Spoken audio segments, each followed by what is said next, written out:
Sou professora de Relações Internacionais, tenho, sobretudo em termos de interesses, 3 grandes paixões: as relações internacionais, o mundo, o futebol e, em terceiro lugar, os gregos e os romanos antigos. São 3 paixões da minha vida e, enquanto pensava em termos internacionais, infelizmente, o mundo está ao rubro. Eu acho que todos nós sentimos isto.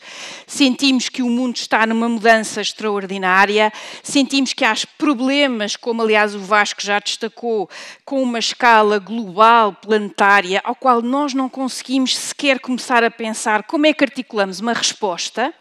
Mas também, por outro lado, temos e vivemos numa época que tem este paradoxo. Aqui, esta citação que vocês veem é uma citação de uma das minhas sinólogas preferidas, e ela aqui fala sobre a China, que tem um problema extra em termos de informação, que é o facto de ser uma ditadura. E, portanto, a informação é ainda mais difícil de nós conseguirmos furar aquilo que é muitas vezes uma propaganda e uma retórica que não corresponde à realidade. Mas esta citação dela traz-nos um tema dos nossos dias.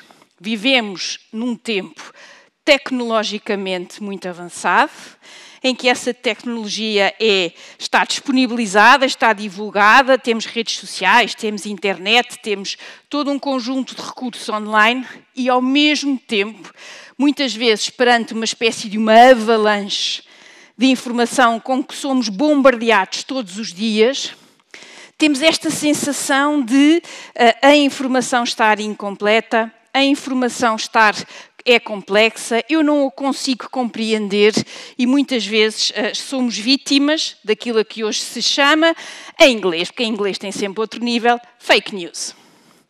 Estas fake news são um problema muito sério, sobretudo porque as redes sociais permitem a disseminação e a mobilização em massa destas mesmas ideias ou destas notícias, ou seja, do que for, e é um problema muito sério em democracias liberais, ou seja, em países nos quais eu tenho liberdade de informação, liberdade de expressão e consigo aceder a todos estes vários canais. Hoje em dia, um dos grandes problemas dos nossos regimes políticos é justamente a qualidade da nossa informação e o modo como essa informação se relaciona com aspectos da nossa vida política, da nossa vida em termos de sociedade. E aqui, nesta imagem que vocês aqui têm, por acaso minto, eu tenho uma coisa com cores.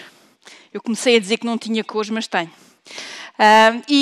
Nesta imagem vocês veem como nós vivemos em democracia liberal, mas quando olhamos para o mundo, a democracia liberal está em queda, está em regressão, está a ser cada vez menos e, mesmo dentro dessas democracias liberais, temos fenómenos, movimentos políticos, partidos, expressões iliberais. Ou seja, há aqui um duplo desafio ao qual se junta um conjunto de ditaduras a nível internacional que têm um peso cada vez maior. E, portanto, quando nós temos isto em consideração, muitas vezes também pensamos e vivemos muito uma época, de certa forma, eu não diria catastrofista, mas nós temos muito esta tendência de pensar que por razões óbvias, a nossa época, o momento que estamos a viver é especial, é diferente.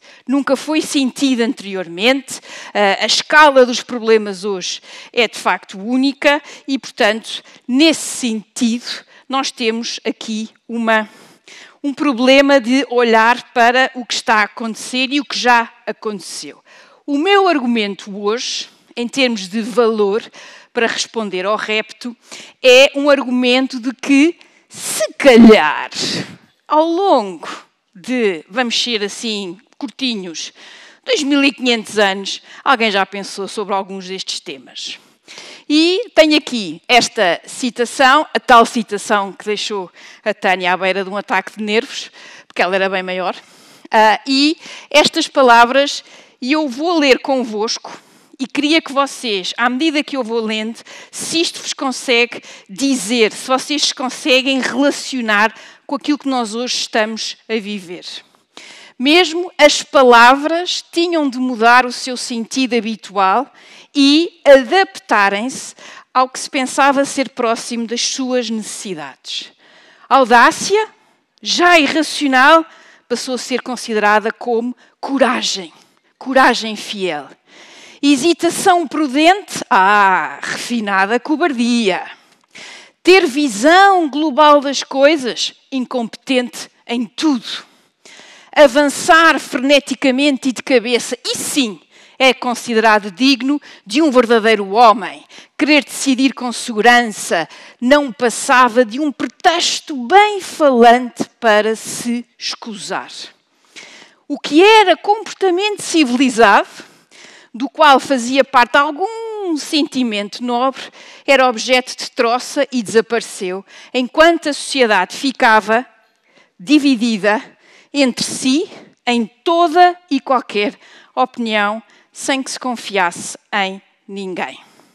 Ou seja, esta citação, erem lá, que à qual depois temos esta segunda parte. E agora vejam bem se isto não vos lembra, sei lá, certos candidatos a presidente dos Estados Unidos, por exemplo, assim só de repente. Eram, pois, os que careciam de visão apropriada que levavam a melhor. Por temerem as suas próprias deficiências e a capacidade dos seus adversários, para que se não vissem inferiorizados nos debates e para evitar que não fossem surpreendidos pela habilidade e pela análise dos outros, precipitavam-se com temeridade na ação ou berravam mais alto nesses mesmos debates.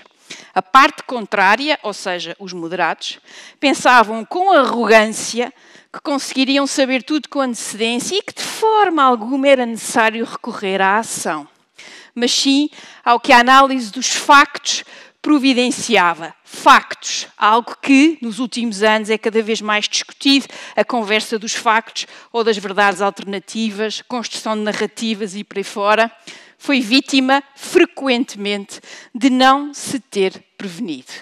Estas são palavras escritas por Tucídides, e ele aqui está a descrever o início de uma guerra civil essa que ele descreve lindamente na sua história da Guerra do Peloponeso, e este é o mundo de Tucídides.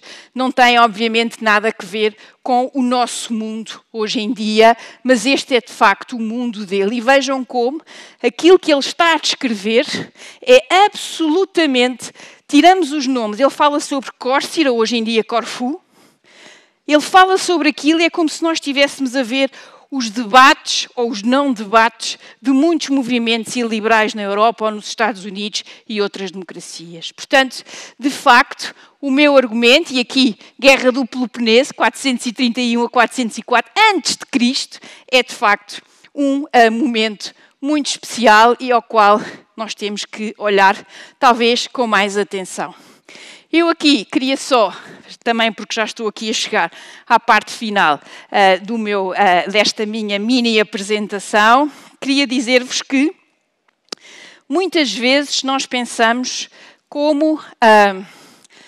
não pensamos que estamos à espera de uma visão ou pensamos como há problemas para os quais ainda não temos soluções ou não temos observação.